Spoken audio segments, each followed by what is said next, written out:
Buenas tardes a todos. Muchas gracias por esta nueva comparecencia que responde, como las anteriores, a este compromiso de transparencia que asumimos con los ciudadanos de Ceuta de comparecer de manera periódica para darles cuenta de las decisiones que se tomaban y de los hechos que ocurrían en relación con este momento histórico marcado de crisis y de luto que estamos viviendo por causa del COVID-19. Creo que es una obligación tener a la ciudadanía informada en cualquier momento, pero mucho más, como digo, ante estas situaciones críticas. Se trata, por tanto, de darles cuenta de aquello que consideramos más relevante desde el punto de vista de las novedades producidas y, al mismo tiempo, también atender a las preguntas que nos quieran hacer y que respondan, sin ninguna duda, al interés que tengan los ciudadanos por conocer estos aspectos relevantes. Quiero decirles, como siempre que tengo una comparecencia de esta naturaleza, que nos enfrentamos a una crisis sanitaria, a una crisis económica, a una crisis social de consecuencias devastadoras. Pero no podemos nunca olvidar que nos enfrentamos a una crisis humanitaria, llena, por tanto, de dolor y, por tanto, una crisis que ha tenido una consecuencia que será imborrable en la memoria colectiva de España, y son los 26.000 muertos a día de hoy, 4 de ellos en nuestra ciudad. Por tanto, España está de luto y Ceuta está de luto, porque creo que el dolor es inmenso, es muy extendido. Y, por tanto, mi primera manifestación, como en las anteriores ocasiones en las que me he visto con ustedes, es de condolencia a las familias que han perdido algún ser querido, de condolencia también y consuelo ante esos casos en los que no han podido despedirse del ser querido, y también de ánimo y aliento y apoyo a quienes todavía padecen la enfermedad para que salgan adelante cuanto antes. Entrando en esas novedades a las que antes me refería, yo creo que la más significativa es que en esta semana pasada Ceuta superó el corte del Ministerio de Sanidad y, por tanto, nos encontramos en lo que se denomina la primera fase de la que también se denomina desescalada. Yo no voy a sustituir a la autoridad en cuanto a conocimientos del asunto que tiene nuestro consejero de Sanidad y vicepresidente del Gobierno, y, por tanto, no voy a entrar en los detalles acerca de en qué consiste la fase 1 de la desescalada. Sí voy a hacer algunas breves consideraciones de carácter general.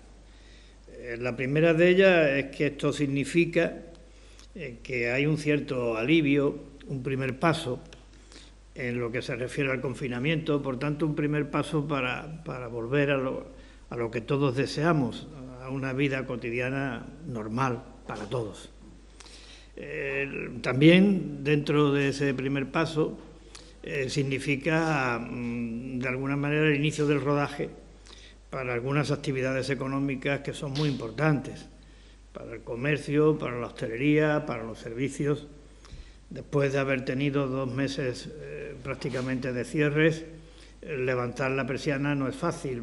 Bueno, ahora se puede levantar la persiana con la idea de que este sea un primer paso, como digo, para la vuelta a una normalidad absolutamente necesaria, porque ese conjunto de comercios, ese conjunto de bares, de restaurantes, de cafeterías, de peluquerías, de servicios varios, son un pilar fundamental para nuestra ciudad. Su supervivencia es la supervivencia de Ceuta, por tanto, nos alegramos de que desde hoy puedan empezar a rodar nuevamente.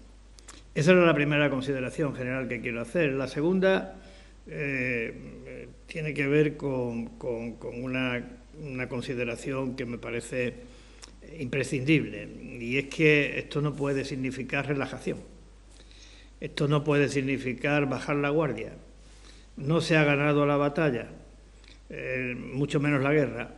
El virus sigue estando con nosotros, el virus sigue amenazando y, por tanto, todo el mundo tiene que tener una actitud prudente y responsable de cara a su comportamiento individual para evitar que tengamos que desandar el camino de esfuerzo y de sacrificio que hemos llevado a cabo hasta ahora. Por tanto, mucha prudencia y mucha responsabilidad. Es la que nos marcan, además, unos excelentes profesionales que tenemos en el área de salud de la ciudad, que están redoblando en estos momentos críticos el esfuerzo a la hora de prevenir y hacer un seguimiento puntual a aquellas personas que se ven afectadas por la enfermedad. Haciéndole caso a las sugerencias de estos profesionales, sirviendo a ese principio de la prudencia y de la responsabilidad, el Gobierno ha decidido, y ya ustedes lo saben, que durante este próximo verano, que esperemos los ceutíes puedan disfrutar de nuestros espacios naturales, de nuestras playas, de nuestros montes, de nuestros paseos, que esperamos que eso se pueda producir y estamos en condiciones de que se pueda producir, pero el Gobierno ha considerado que, como ustedes ya saben, repito, que hay que tratar de evitar, y de hecho vamos a suspender, la realización de cualquier acto o evento de la naturaleza que sea que implique una aglomeración de personas. La consecuencia que esto tiene, más llamativa, más significativa, pues es que este año 2020 no tendremos feria en Ceuta. He consultado con el cronista oficial de la ciudad y esto solamente ha pasado en los últimos 100 años 2 veces. En 1936 con motivo de la guerra civil y en 1921 con motivo del desastre de Anual. Esto nos da una idea de la trascendencia y de la entidad, de la envergadura del reto al que nos enfrentamos. Es una situación manifiestamente excepcional, pero plenamente justificada, insisto, desde la responsabilidad y la prudencia, y estoy convencido que la inmensa mayoría de los ciudadanos de Ceuta la van a entender. También, desde el punto de vista de las novedades de la semana, creo que han tenido una notoriedad pública y mediática, no solamente en Ceuta, sino también en el conjunto de España, las videoconferencias con Moncloa.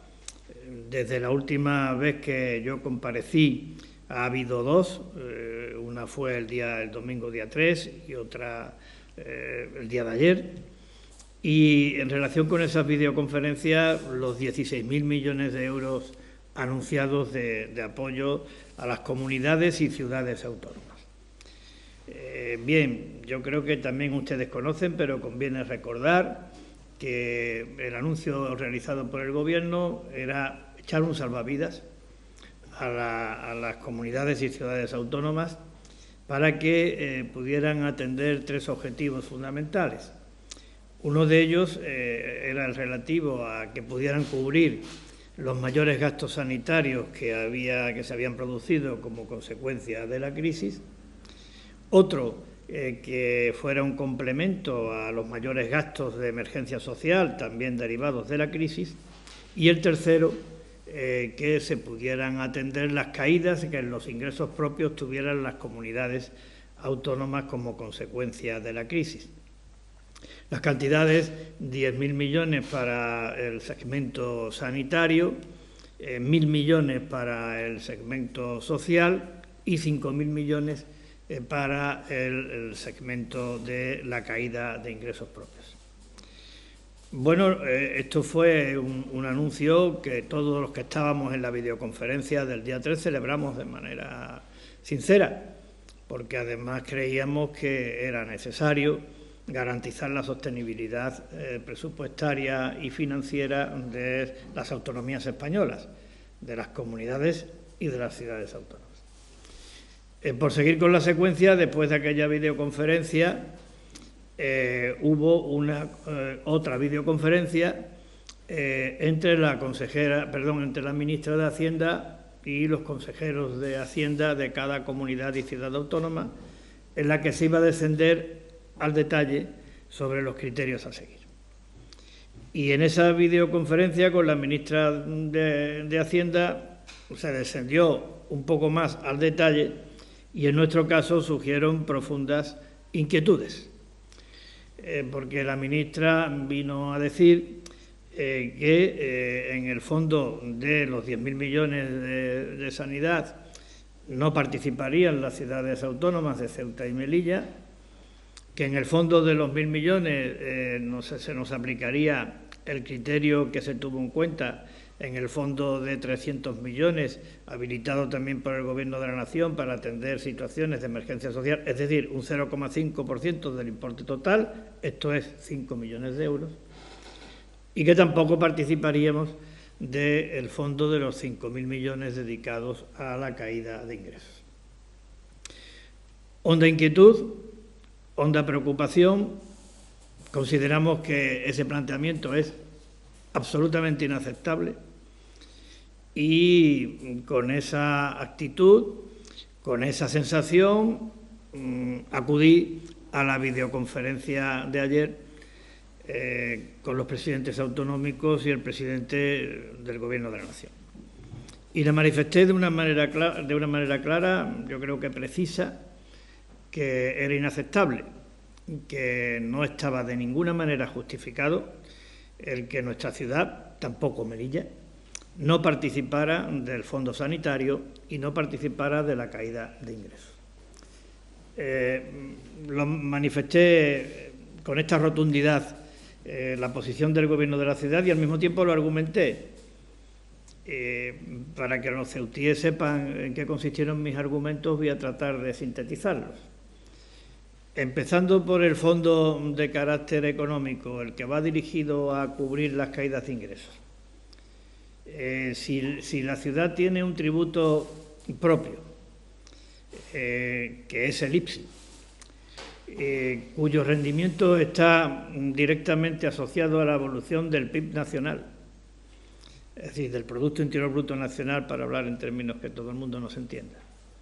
Si el Gobierno crea un fondo para cubrir las pérdidas de recaudación que tengan los tributos propios de las distintas autonomías, como consecuencia de la caída del PIB nacional que provoca el COVID, pues no se entiende que si nosotros tenemos un tributo propio, cuya recaudación se cae por causa del COVID y por causa de la caída que el COVID provoca en el Producto Interior Bruto de toda España, no se entiende que quedemos excluidos.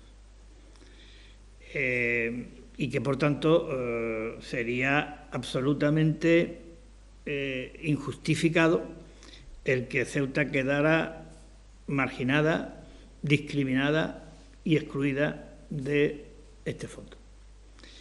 La cantidad que nosotros estimamos de la caída del IPSI como consecuencia de la caída del PIB nominal provocada por la crisis del COVID es de 16,2 millones de euros, que creo que es un derecho que tienen los ceutíes.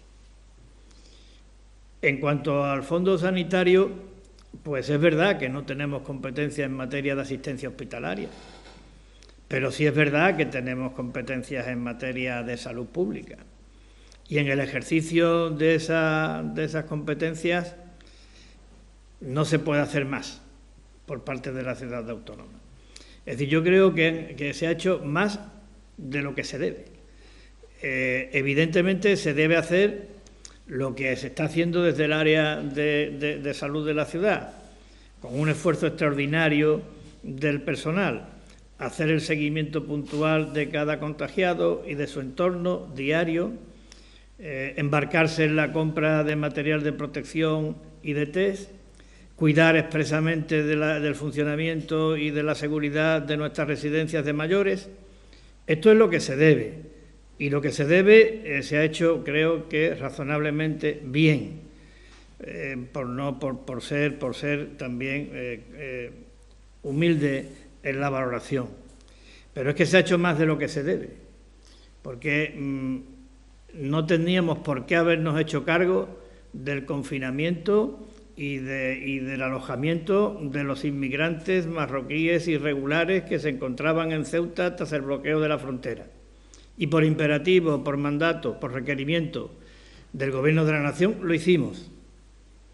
Bueno, no tiene por tanto razón que si se establece un fondo para compensar a las autonomías de lo que se han gastado en asistencia hospitalaria, pero también en la prevención y contención de la propagación del virus, en el caso de Ceuta, donde es tan evidente el esfuerzo realizado, no se le cubran estas necesidades, no se le cubra el gasto. Un gasto que se eleva, en nuestro caso, a 13,3 millones de euros. Por tanto, están en juego cerca de 30 millones de euros de los ceutíes. Por tanto, creo que debemos de exigir que se rectifique esta postura inicial del Gobierno de la Nación y que antes de que esto se convierta en norma, antes de que se convierta en Real Decreto, según se ha anunciado, esto se rectifique y Ceuta participe en las cantidades que he dicho de estos dos segmentos. También vamos a seguir peleando con la misma intensidad y con el mismo tesón. No nos damos por vencidos el cobro de lo que se nos debe en concepto de transferencias contempladas en los presupuestos generales del Estado de 2019 y 2020, porque hasta que no haya otro, los presupuestos en vigor son los presupuestos prorrogados de 2018 y ahí están las ayudas nominativas para Ceuta y también para Melilla, en concepto, entre otros, de los costes de producción de agua o de atención de los gastos relacionados con la frontera. Y los vamos a seguir pidiendo porque es nuestro derecho, porque estamos hablando de servicios vitales, porque estamos hablando de cantidades que afectan a prestaciones que ya ha realizado y, por tanto, ha gastado la ciudad, y porque con otras administraciones territoriales se han hecho reales decretos que han sustituido a las ayudas nominativas y que, por tanto, eliminan el argumento de que hay una circular de la Intervención General del Estado que lo impide. Es una cuestión de voluntad política y, por tanto, nosotros lo vamos a seguir peleando. De tal manera que, si sumamos lo que está en juego en materia del fondo de los 16.000 millones de euros adicional y no reembolsable y lo que ya venía precedido en materia de las transferencias para la producción de agua, para los gastos de la frontera, y a ello le unimos, porque también creo que es de justicia, el enorme gasto y el enorme esfuerzo que esta ciudad tiene que realizar en materia de menores marroquíes no acompañados en un asunto que es claramente de inmigración y que podemos valorar, que de hecho está valorado en una cantidad de 12,5 millones de euros, pues resulta que de todo lo que estamos hablando es una cifra que supera los 56 millones de euros. Claro, 56 millones de euros es una cantidad muy importante, es una cantidad definitiva, es casi la cuarta parte del gasto total consolidado de la ciudad. Es un derecho de los ceutíes. Hay que pelearlo. No podemos darnos por vencidos y creo que, por ser justo, lo tenemos que pelear todos unidos. Desde luego, por nuestra parte no va a quedar. Vamos a poner todo el empeño en alcanzar la unidad de todas las formaciones políticas al servicio de este objetivo de que Ceuta sea atendida debidamente en unos ingresos que creo que le corresponden. Y creo que le corresponde en base a los argumentos que acabo de exponerle y que hasta ahora, desde el Gobierno de la Nación, nadie nos ha rebatido. Hasta ahora nadie nos ha rebatido. Es verdad que hasta ahora no ha habido una respuesta positiva, pero tampoco se ha rebatido con argumentos lo que estamos solicitando. Yo solicito unidad porque creo que varias cosas. Primero, porque están en juego la capacidad de esta institución para atender las demandas de los ciudadanos en relación con la mejora de los servicios y de los equipamientos, y porque está en juego también la capacidad de esta Administración para contribuir al desarrollo económico y social de la que depende en gran medida el futuro de nuestra propia ciudad. Y por eso creo que es una obligación absolutamente inexcusable para todos actuar desde esa unidad a la que antes me refería. Actuar unidos por encima de diferencias partidistas, de diferencias ideológicas, de diferencias personales. Está en juego Ceuta y, por tanto, sería inexcusable, como digo, que no lo hiciéramos. Y además creo que es de justicia, lo reitero, y se lo dije el otro día, se lo dije ayer al presidente del Gobierno de la Nación. Es de justicia porque creo que el derecho nos ampara. Y es de justicia porque no existe ningún otro lugar dentro del territorio nacional, salvo el caso de Melilla, donde esté más justificada la realización de un esfuerzo adicional por parte del Estado en unos momentos tan críticos y difíciles como los que estamos viviendo.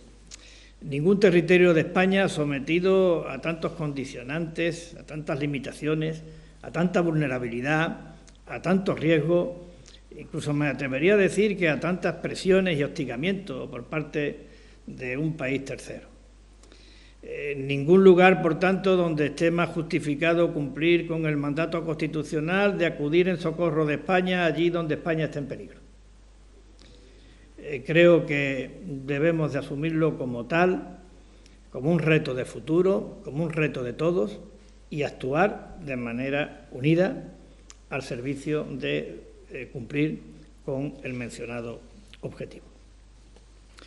También, como novedad, les puedo decir que en esta semana hemos empezado a trabajar en la elaboración del plan de reconversión para Ceuta.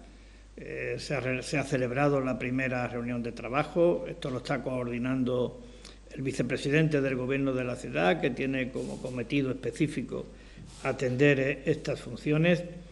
Y yo sigo apelando, nosotros seguimos apelando también a la unidad para que salga un documento que sea de todos, que sea viable, que sea factible y que sea realizable. Yo estoy convencido de que si encontramos el apoyo necesario por parte de quien puede y debe darlo, en este caso el Gobierno de la Nación y las Cortes Generales, los poderes públicos del Estado, que Ceuta tiene un futuro por delante de progreso y de prosperidad.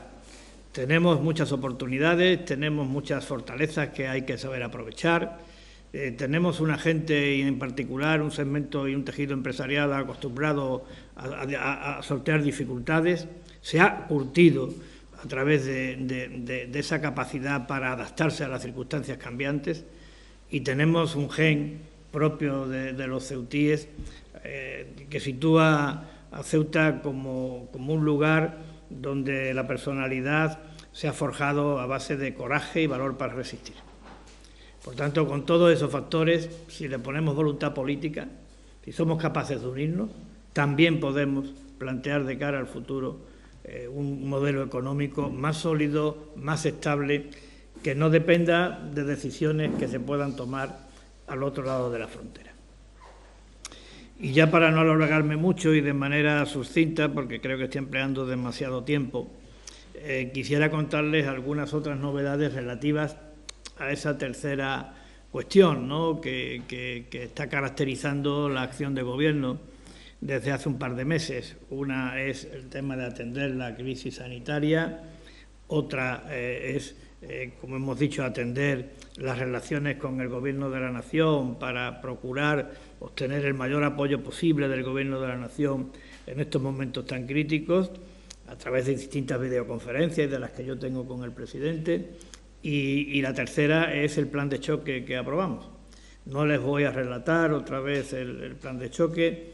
Sí quiero hacer una consideración previa respecto del mismo antes de entrar en las novedades, y es que, yo no he conocido en todo el tiempo que llevo trabajando para esta Administración, que ya son más de 40 años, ninguna situación tan difícil como esta.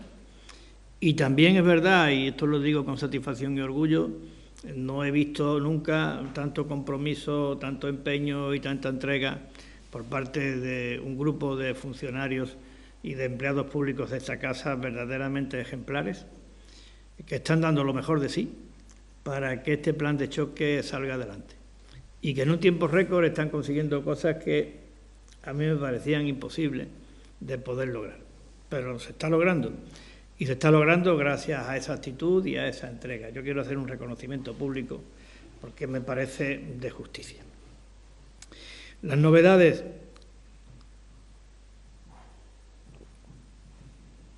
Pues en primer lugar que el Gobierno continúa trabajando y ya tiene localizada y cedida de manera gratuita y por 6 meses una nave en el Tarajal para poder trasladar allí a los inmigrantes marroquíes que se encontraban en Ceuta de manera irregular cuando se cerró la frontera. Ahora me parece que están en número de unos 160 aproximadamente.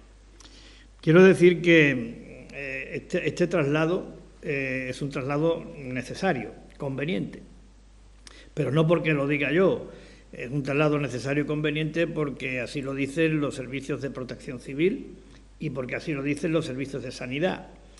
Esta nave que hemos encontrado y que nos facilitan el uso de la misma, como digo, de manera gratuita y de manera temporal por un periodo de 6 meses, es una nave que mejora la situación del polideportivo en cuanto a ventilación, en cuanto a amplitud, en cuanto a las condiciones higiénico y sanitarias.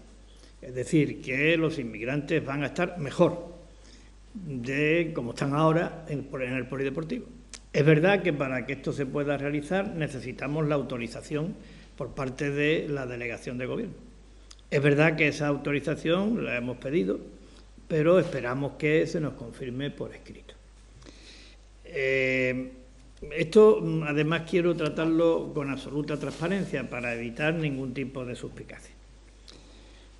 Esta nave está cedida gratuitamente y por un periodo de 6 meses.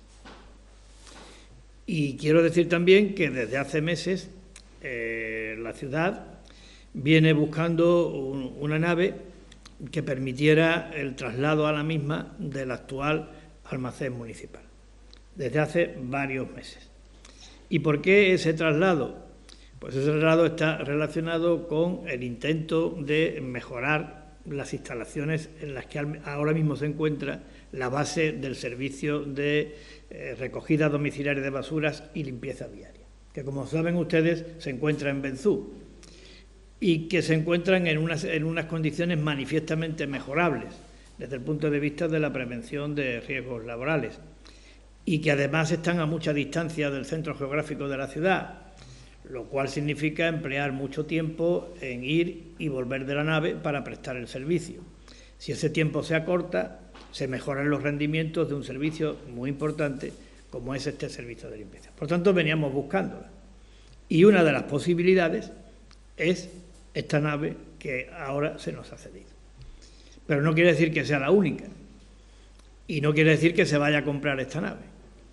Cabe la posibilidad de comprarla, pero no quiere decir que se vaya a comprar esta nave. De tal manera que para cumplir con ese objetivo de mejora de las instalaciones de la base del servicio de limpieza, la ciudad llevará a cabo un procedimiento de licitación pública, transparente y sometido a todos los requisitos y condicionantes establecidos por la ley, al que se podrá presentar el titular de la nave que no ha sido cedida de manera gratuita para este fin, o cualquier otro propietario de nave que quiera acudir a esta licitación pública.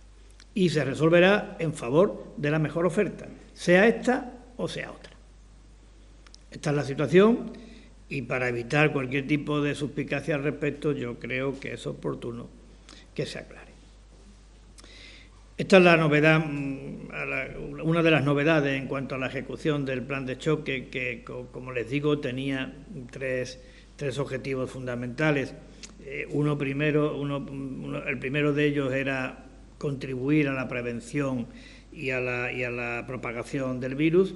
El segundo de ellos era atender ayudas sociales de emergencia y el tercero, apoyar a nuestro tejido empresarial, en particular a nuestros autónomos y pymes.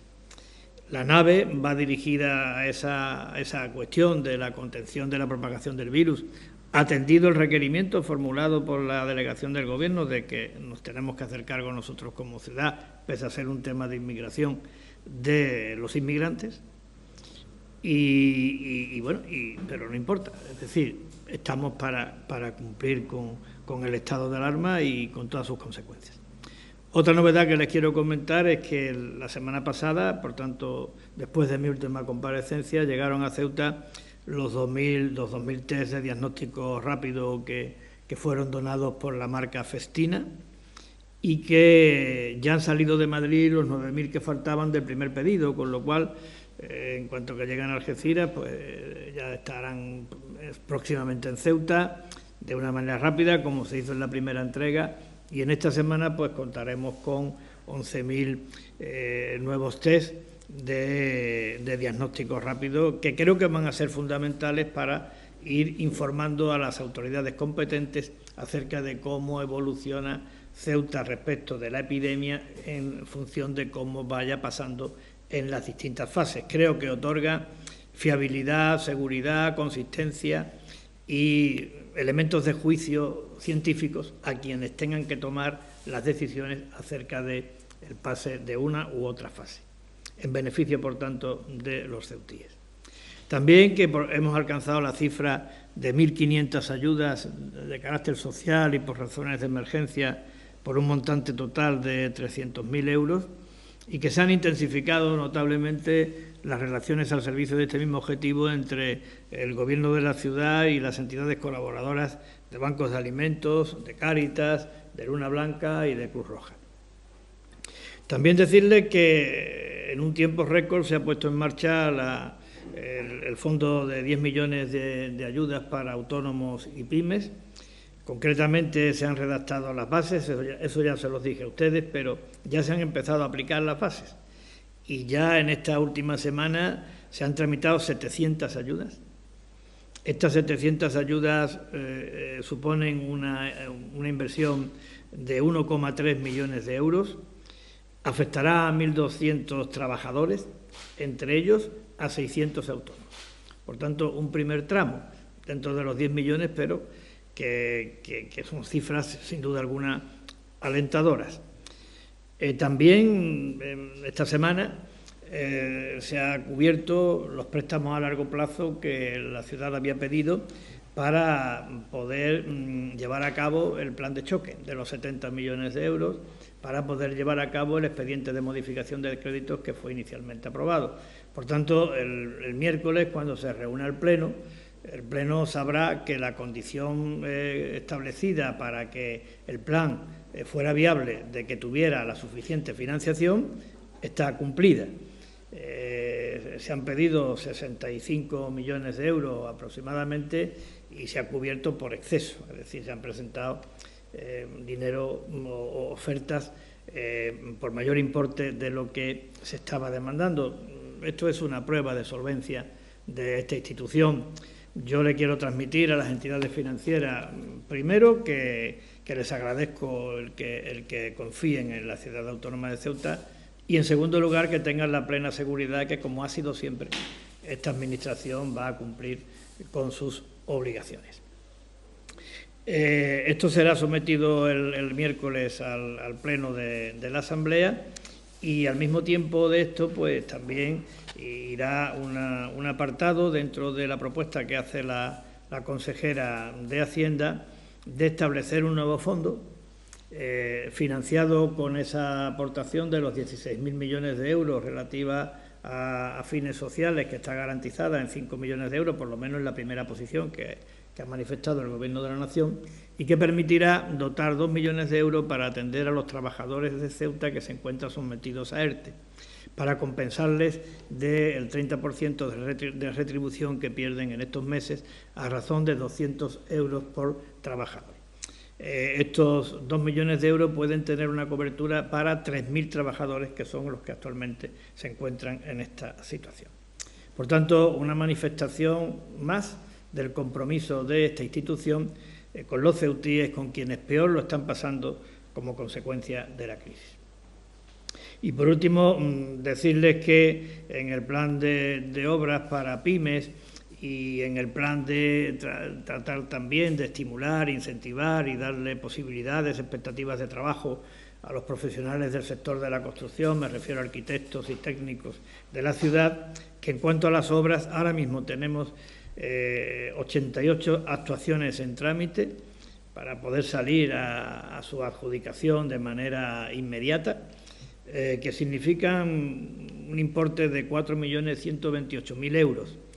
Es decir, que a estas alturas, tras un mes prácticamente de que se aprobara el plan de choque aproximadamente, pues ya tenemos en expectativa de ser cubierto el 28% de ese plan, de ese fondo de 15 millones de euros.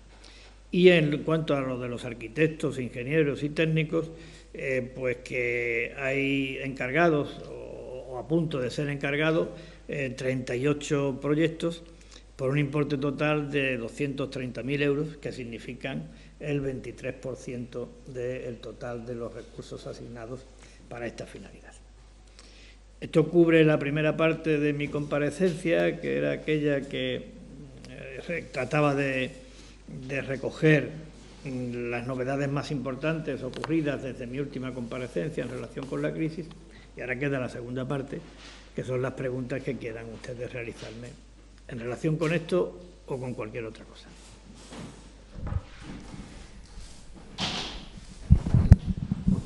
Presidente, ya hemos conocido el detalle de esa sensibilidad que usted pide al Gobierno de la Nación acerca del esfuerzo económico realizado.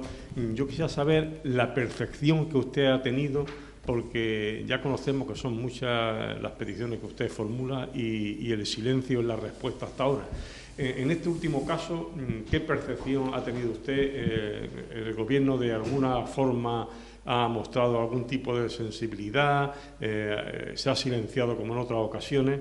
Esa es mi primera pregunta. Otra que le quería formular es que ya en las playas de la Costa del Sol se están acotando a base de mamparas, de las distancias, etcétera, y quisiera saber si ya en Ceuta usted tiene un plan previsto en este sentido, tanto en las playas como en el parque marítimo. Y por último, que la ciudad, de cara al protocolo de aplicar las pruebas estas de test rápidos, ¿serían aplicados a todos los trabajadores o solamente a los servicios esenciales? Bueno, en cuanto a la percepción, yo lo que espero y deseo es que se corrija. Lo dije en el Senado y lo dije en la videoconferencia de ayer con el presidente. No tuve ninguna contestación a mi intervención por parte del presidente, pero yo creo que los argumentos son tan contundentes los que esgrime la ciudad de Ceuta y también la ciudad de Melilla, que creo que desde una perspectiva de la lealtad institucional, desde una perspectiva de la consideración justa de cuáles deben de ser las prioridades, Ceuta y Melilla tienen que ser atendidas en sus reivindicaciones. De no hacerlo, creo que se estaría actuando de manera injusta. Y yo no deseo que el Gobierno de la Nación actúe de manera injusta. Por tanto, yo espero y deseo que se rectifique. Utilizaremos y seguiremos utilizando todos los cauces políticos que se nos ofrezcan para tratar de conseguir ese objetivo. Y también trataremos de recabar el apoyo, el concurso, el empeño y la complicidad de todas las formaciones políticas de la Asamblea para conseguir este objetivo, que, como digo, no es un objetivo en beneficio de un gobierno, no es un objetivo en beneficio de un partido, es un objetivo en beneficio de Ceuta y de su futuro. Por tanto, espero que se rectifique y que se actúe de manera consecuente con la Constitución española. En cuanto a las playas, pues ya lo he dicho antes, nosotros creemos que los ceutíes disfruten este verano de nuestros espacios naturales, de nuestras playas, de nuestros parques, de nuestros paseos, y el consejero de Medio Ambiente y Servicios Urbanos está trabajando en el dispositivo que sea necesario aplicar para que se haga compatible esa aspiración que tiene el Gobierno de la ciudad, que creo que es compartida con la mayoría de los ciudadanos, con la necesidad de mantener la seguridad en relación con la evolución de la epidemia. Estamos en contacto con otros ayuntamientos, con otras autonomías y trataremos de aplicar las medidas más apropiadas y más adecuadas para conseguir ese objetivo.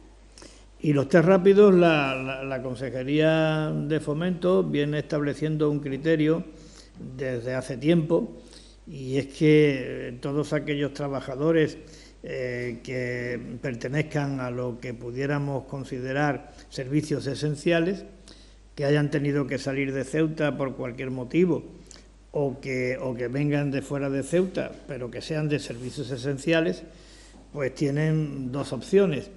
Una es hacerse el test para comprobar que no están infectados por la enfermedad, u otra, realizar la cuarentena de quedarse aislados en casa durante 14 días. Por tanto, todos los trabajadores de servicios esenciales se ven afectados por lo menos. ¿Quién hace los test? Pues los test los hace la entidad de la que dependen esos servicios esenciales y a sus trabajadores, sea la Guardia Civil, sea la Policía Nacional, sea la ciudad autónoma o sea incluso una empresa de construcción. Hay casos en cada uno de los ámbitos a los que me he referido, hay casos de eso. Presidente, le voy a hacer la pregunta por los compañeros de Onda Cero. La primera sería: ¿cuál es la postura actual de la ciudad sobre la reapertura del puerto? Si ve prudente o viable esperar a la tercera fase de la desescalada, o bien si se podría anticipar. Y la segunda sería que ¿qué piensa la ciudad si podrían variar algunos de los horarios estipulados para hacer deporte o pasear, y qué horario se va a marcar para el cierre de las terrazas? Bueno, en el tema de la reapertura del puerto, lo he dicho muchas veces, creo que en Ceuta ha habido tres factores o cuatro que han incidido notablemente en que tengamos la incidencia que tenemos de la epidemia. Es decir, que en lo que se refiere a las tasas por cada 100.000 habitantes de fallecidos, de ingresados en el hospital y de ingresados en UCI, nuestras tasas sean de las más bajas de toda España. Creo que ha habido algunos factores que han incidido en eso. Uno de ellos, me he referido antes en mi primera intervención, es el celo profesional de nuestros técnicos y facultativos para hacer un seguimiento personalizado a toda aquella persona que tenía el virus y a su entorno. Otro ha sido también el celo puesto en el funcionamiento de nuestras residencias de mayores. Un tercero, la estrecha colaboración que hemos mantenido con el INGESA. Y un cuarto, el aislamiento de la ciudad, tanto en relación con el puerto como con la frontera. Por tanto, en ese aspecto nosotros creemos que debemos de ser muy cautos y que el puerto debe de volver a la normalidad en cuanto a las comunicaciones marítimas y aéreas, y la frontera se debe de aperturar cuando tengamos absolutas garantías de que, desde un punto de vista técnico facultativo, eso no supone la incorporación de un factor adicional de riesgo en nuestra ciudad. Porque no olvidemos que empezamos hablando, cuando se inició la epidemia y cuando se decretó el estado de alarma, que Ceuta es vulnerable. Eso no lo podemos olvidar. Es decir, la extrapeninsularidad ha sido un factor de protección, pero la vulnerabilidad sigue existiendo, porque es un hecho también objetivo que nuestra capacidad de respuesta hospitalaria es sensiblemente inferior a las medias nacionales. Por tanto, tenemos que tener muy en cuenta ese hecho antes de dejar de desproteger a la ciudadanía mediante el establecimiento de medidas que devalúen la importancia que ha tenido el factor del aislamiento de Ceuta, tanto en relación con la península como en relación con Marruecos. Había otra. En cuanto a los horarios, pues mire, este es un tema que está en muy buenas manos. Está en manos de la Consejería de Sanidad, que hasta ahora se ha caracterizado por por actuar de una manera ponderada, de una manera moderada, de una manera coherente, de una forma consistente, siguiendo criterios de solvencia profesional, y yo confío que también que los horarios van a hacer lo mismo. Aquí estamos al servicio de la gente. La principal fortaleza que tenemos para enfrentarnos al virus, al margen de los medios técnicos, de los test, es la responsabilidad individual.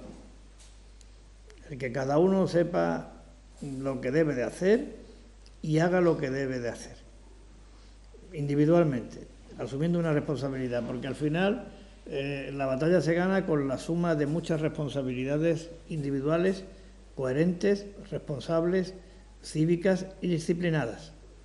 Y en eso confío yo enormemente. En eso y en la capacidad de juicio equilibrada, como digo, y solvente que tiene el área de salud pública de la ciudad de Ceuta. Y las terrazas, pues todas las facilidades que podamos dar las vamos a dar. Porque las terrazas es recuperación económica, las terrazas es empleo, las terrazas es tratar de contribuir a ese objetivo al que me he referido tantas veces, pero porque estoy convencido de que hay que mantener a nuestros pequeños y medianos empresarios, a nuestros autónomos y al empleo que los mismos cubren, porque de ello depende la supervivencia de Ceuta. Sobre la nada, nada se puede reconstruir. Por tanto, nuestras empresas tienen que sobrevivir a este duro trance para, a partir de ahí, poder retomar el camino de la normalidad y poder seguir creando en nuestra ciudad empleo y riqueza. Es vital. Preguntas de Ceuta Actualidad. La primera de ellas, ¿cómo valora la decisión de Comisiones Obreras y UGT de no asistir a la reunión de la Comisión de Reconstrucción en protesta por el trato que dicen haber recibido el Gobierno y qué papel tiene reservado el Gobierno a los sindicatos en esta tarea? Yo espero que se incorporen a la mesa, será bueno para todos. He apelado antes a la unidad. Esto de los tratos, pues mire usted, siempre es cuestión de percepciones. Como me decía antes su compañero, ¿no? Y la percepción que yo tengo es que estos sindicatos no han recibido un maltrato por parte de la ciudad. Nosotros empezamos este trabajo a finales de febrero, luego es verdad que la crisis del COVID lo interrumpió todo, lo suspendió todo y lo aplazó todo, pero nosotros empezamos a trabajar en esto en febrero, porque ya veníamos, acordémonos, venía precedida Ceuta de una crisis brutal al desplomarse la actividad comercial como consecuencia del bloqueo de Marruecos. Entonces nosotros elaboramos un documento, que era un documento de trabajo sometido a debate, de 144 medidas, me parece que eran. Se los mandamos a los sindicatos para que nos hicieran sugerencias y alegaciones al mismo. Cuando montamos o definimos la metodología de trabajo a seguir para que de esas 144 medidas se revisaran, se ampliaran, se corrigieran en todos los aspectos, incluidos los ejes estratégicos, hablamos con los sindicatos para que también acudieran a las correspondientes reuniones. Yo hablaba antes de que el miércoles vamos a tener un pleno en el que presumiblemente, y ojalá y casi sea, por el bien de todos los ceutíes, se va a aprobar el expediente de modificación de crédito que viabiliza el plan de choque para sostener a nuestro tejido económico productivo y para atender situaciones de emergencia social, algo muy importante. Han hecho una aportación los sindicatos. No había manera de colocarla, de incorporarla al expediente de modificación de crédito, entre otras cosas porque no se identificaba la fuente de financiación del nuevo gasto que se pretendía. Y porque el interventor nos decía que incorporar nuevos fondos que no estuvieran allí previstos inicialmente significaba una modificación sustancial que requeriría de todo nuevo expediente. Pero ha habido una manifiesta voluntad política por parte del Gobierno y de los grupos que apoyan el expediente de modificación de créditos para que se incorporara esa iniciativa como un punto distinto al de la aprobación del expediente, pero para poderlo llevar a cabo. Y me estoy refiriendo a la creación del fondo adicional de 2 millones de euros para atender a los trabajadores que se encuentran en situación de expedientes de regulación temporal de empleo. Evidentemente no lo hacemos por los sindicatos, evidentemente lo hacemos por los 3.000 trabajadores. Esto que quede claro. pero también es verdad que es atender una petición de los sindicatos. Por tanto, aquí unidad. Y yo no voy a utilizar esta ni cualquier otra pregunta para atacar a los sindicatos. Yo no estoy aquí para atacar, yo estoy aquí para tratar de contribuir con mis modestas capacidades a que Ceuta pueda salir adelante de este reto tan difícil al que nos enfrentamos. Y eso requiere de la colaboración de todos. Por tanto, yo me remito a lo dicho, me reitero en lo dicho y espero que se incorporen a la mesa que coordina nuestro vicepresidente y que tiene por objetivo definir cuáles serían las medidas a adoptar para la reconversión económica de nuestra ciudad. La otra pregunta es de otra actualidad. ¿Tiene intención el Gobierno de modificar la composición de los consejos de administración de las sociedades municipales, tal y como ha solicitado el PSOE, para ajustar la representación después de que el grupo parlamentario de Vox haya pasado de 6 a 4 diputados? Hemos pedido un informe jurídico a través de la mesa para tratar este asunto. En cualquier caso, al margen de esto, y ya le digo que hemos pedido un informe jurídico para tratar este asunto, yo he dejado claras cuáles son nuestras prioridades en estos momentos. Y nuestras prioridades en estos momentos están centradas en algunos objetivos que creo que comparte la mayoría de la sociedad ceutí. Atender debidamente la cuestión de la crisis sanitaria, atender hasta el límite de nuestras posibilidades todo lo que podamos hacer para evitar que en Ceuta se propague el virus, atender las necesidades de emergencia social que trae como consecuencia la crisis, procurar que sobreviva a la crisis nuestro tejido económico empresarial, en particular autónomos y pymes, ayudar a los trabajadores que se ven afectados por la crisis y que lo están pasando mal, y plantear reivindicaciones justas al Gobierno de la Nación para que Ceuta sea tratada como corresponde y en función de nuestras características especiales. Esas son nuestras prioridades. Esto no quiere decir que tengamos abandonado todo lo demás, pero esto quiere decir que nuestro verdadero trabajo, nuestras energías y nuestras intenciones políticas están centradas en estos momentos en eso que le acabo de decir. Preguntas de la cadena SER. Sobre la cantidad que ha mencionado de 56 millones, ¿se le ha notificado al Gobierno de la Nación y si ha recibido respuesta concreta? Bueno, yo se lo comenté ayer al presidente del Gobierno. Es verdad que no fui el único presidente que planteó objeciones a los planteamientos que formuló la ministra de Hacienda en la videoconferencia del lunes día 4. No voy a citar a todos los que plantearon objeciones. Fueron muchas, pero sí hay dos que me parecen a mí que en nuestro caso son relevantes. El presidente del archipiélago canario, el presidente de Canarias, de la Comunidad Autónoma de Canarias, plantea una cuestión muy similar a la que yo planteé. Es decir, yo me refería a la caída de ingresos del IPSI como tributo propio, que no se contemplaba, y él se refería a la caída de ingresos del IGIP canario, que para que nos entiendan las personas que no están familiarizadas con estas denominaciones, es parecido al IPSI, pero en Canarias.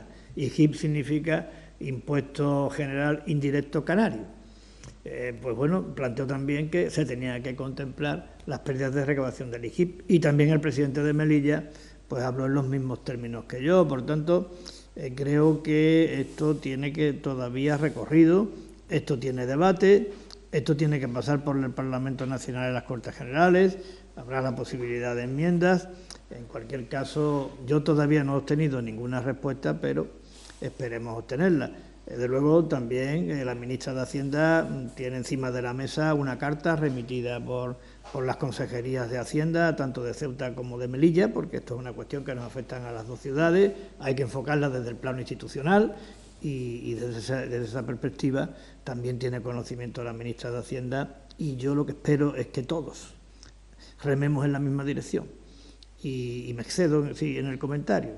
no solamente los grupos políticos, además de los grupos políticos, los sindicatos, los empresarios, hasta los medios de comunicación.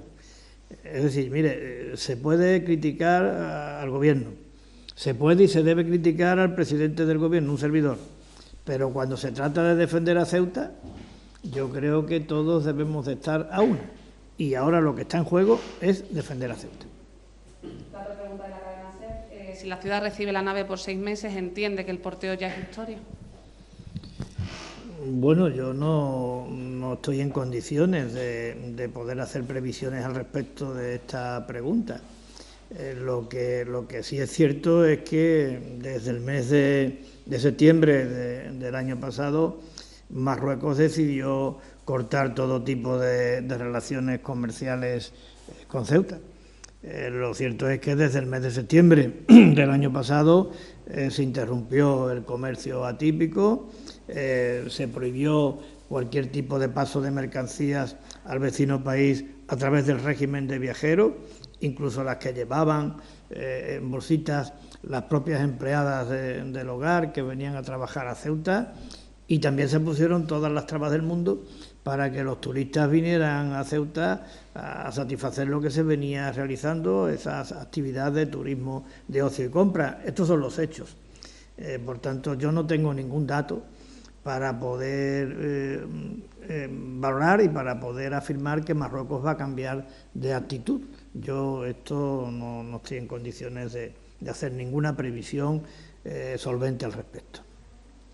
Pregunta de esta televisión: ¿cuándo se ha solicitado la autorización a la delegación para trasladar a los inmigrantes en la libertad y qué inversión se ha hecho para la adecuación de la nave? Bueno, ahí no puedo ser preciso porque estas peticiones creo que se formulan en el ámbito de las videoconferencias que todos los días se celebran con la delegación de gobierno. No sé exactamente qué día fue el que se planteó, pero es cierto que desde que nosotros recibimos la recomendación tanto del área de sanidad como de protección civil de que buscáramos otro emplazamiento, esto se le planteó a la delegación de gobierno. Además, tenga en cuenta que a la delegación de gobierno se le ha dicho que la ciudad asuma esta carga no es razonable, pero eso se le está diciendo desde el primer día. Que el gobierno de la ciudad ha planteado que estos inmigrantes fueran al CETI, que estos inmigrantes fueran al centro cívico-social o de inclusión social que tiene la prisión, el centro penitenciario de Mendizábal. Es decir, es que la verdad, cualquier propuesta que ha hecho la ciudad distinta al polideportivo ha sido negada por la delegación de gobierno hasta ahora. Y nosotros entendemos que se podía haber hecho un mayor esfuerzo en este sentido, teniendo en cuenta asimismo que en estos momentos creo que el CETI no está sometido a presión desde el punto de vista de la ocupación actual si la comparamos con las ocupaciones que ha tenido en otros momentos de tensión. Entonces, hombre, si el CETI no está tensionado y la ciudad tiene que estar utilizando un polideportivo o tiene que andar buscando una nave, hombre, lo normal es que estos inmigrantes fueran al CETI. Esto es lo que nosotros entendemos desde una perspectiva del sentido común. Pero como lo primero es atender la salud de las personas, lo primero es atender la salud de los ceutíes, pues cumplimos con todos los requerimientos que se nos formulan, desde una posición de responsabilidad. Preguntas del Faro de Ceuta. Ha denunciado el acoso que ha sufrido en redes sociales en su ámbito personal. ¿Puede hacer alguna valoración sobre lo ocurrido? Es una difamación indecente y creo que en defensa de la democracia, en defensa del honor de las personas, en defensa de los pilares que constituyen una sociedad avanzada, desarrollada y en donde la libertad de expresión es un vehículo para enriquecer la opinión y para enriquecer el criterio y el juicio de los ciudadanos, la utilización de la difamación es deplorable, es repugnante. Por tanto, yo como cualquier otro ciudadano que se vea afectado por haber sido dañado en su honor, pues yo lo que he hecho ha sido actuar en consecuencia y poner la correspondiente denuncia en la comisaría de policía, y al margen, como también hablan del Partido Popular, pues también el Partido Popular ha iniciado las acciones legales correspondientes. Yo tengo plena confianza en la policía y plena confianza en la justicia. También pregunta del Faro de Ceuta en relación con un incidente que se produjo la semana pasada en el área de servicios sociales. Si va a denunciar el Gobierno a la persona que amenazó e insultó al funcionario. El Gobierno ha pedido un informe y una vez que tengamos el informe en la que se haga una descripción exhaustiva de los hechos, un informe descriptivo de lo que pasó, someteremos esa información a los servicios jurídicos de la ciudad y en función del análisis que hagan los servicios jurídicos de la ciudad actuaremos en consecuencia.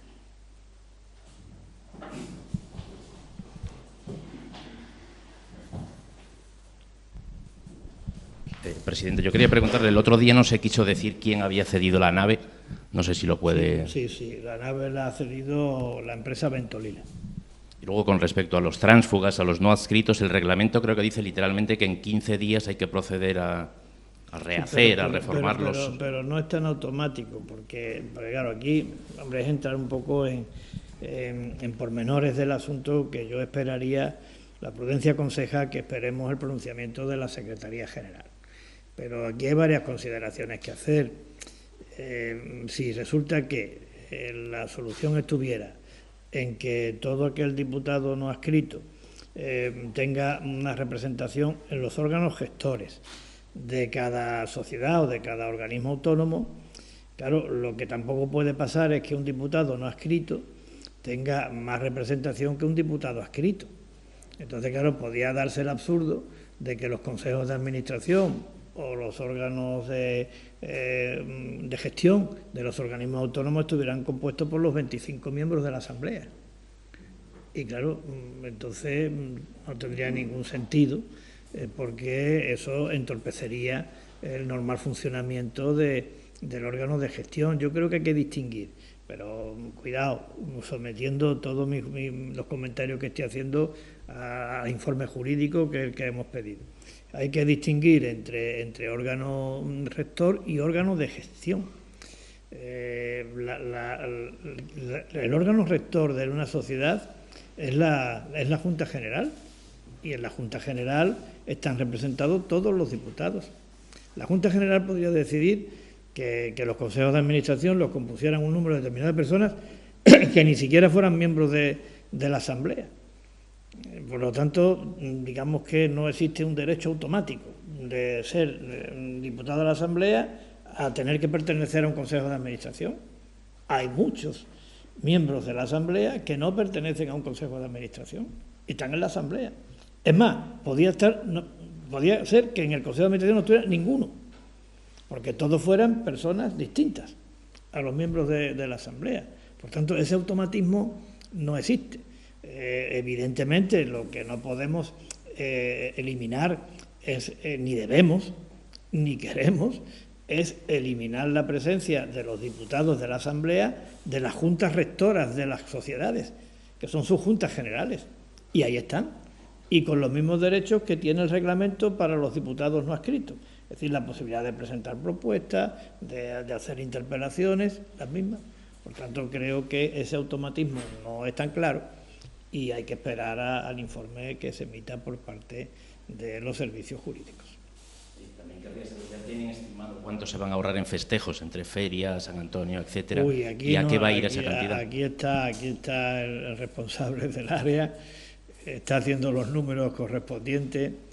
Yo creo, don Gonzalo, que el presupuesto de 2020 en esta administración y en cualquier administración, en cuanto a su ejecución, nada tiene que ver con lo que se aprobó.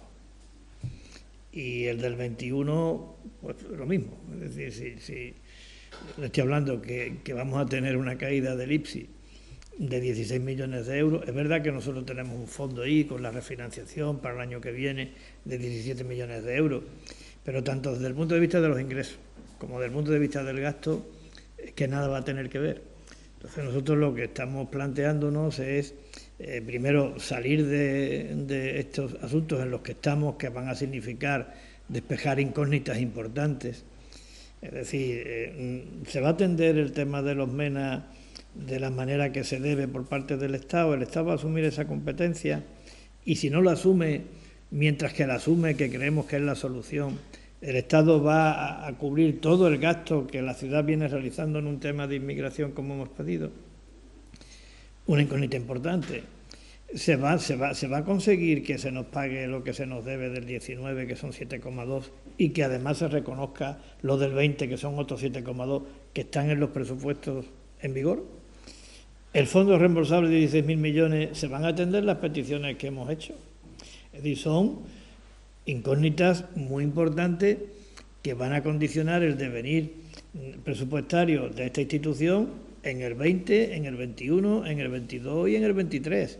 Es decir, yo creo que hay que hacer un planteamiento financiero en función de cómo se despejen estas incógnitas financieras y presupuestarias para toda la legislatura. Y eso es lo que quiere hacer el Gobierno. El Gobierno quiere despejar estas incógnitas y luego hacer un planteamiento objetivo de cuál es el plan presupuestario y financiero para la legislatura. Esta es una legislatura marcada por esta crisis de una manera inequívoca, determinante y radical. Por tanto, no podemos desconocer ese hecho. Y la respuesta que vaya a tener el Gobierno de la Nación, en nuestro caso, también es muy importante porque hay asuntos que están sometidos a debate de los que la formulación que hagamos en ese plan financiero para la legislatura es importante. Eso lo pensamos hacer si las cosas funcionan como entre los meses de junio y julio. Es decir, el Gobierno anunció que este Real Decreto Ley sobre los 16.000 millones estaría preparado en junio. Si es así, ya ahí tendremos varias incógnitas resueltas. Aparte del trabajo que la vicepresidenta, como encargada de las relaciones institucionales, está haciendo con distintos departamentos ministeriales para atender las otras de las cuestiones. Por tanto, yo creo que junio va a ser un mes determinante. Nosotros vamos a ir anticipando distintos escenarios. Mañana tenemos Consejo de Gobierno y pienso tratar ese asunto, a ver si constituimos un equipo para plantearnos un plan A, un plan B y un plan C si hace falta, que trabajaremos con la debida discreción. Pero yo quiero también transmitir tranquilidad. Es decir, que tenemos plan A, tenemos plan B y vamos a tener plan C. Y que los trabajadores de esta casa estén tranquilos y que las personas que nos den crédito estén tranquilos, que de cualquier manera habrá salidas.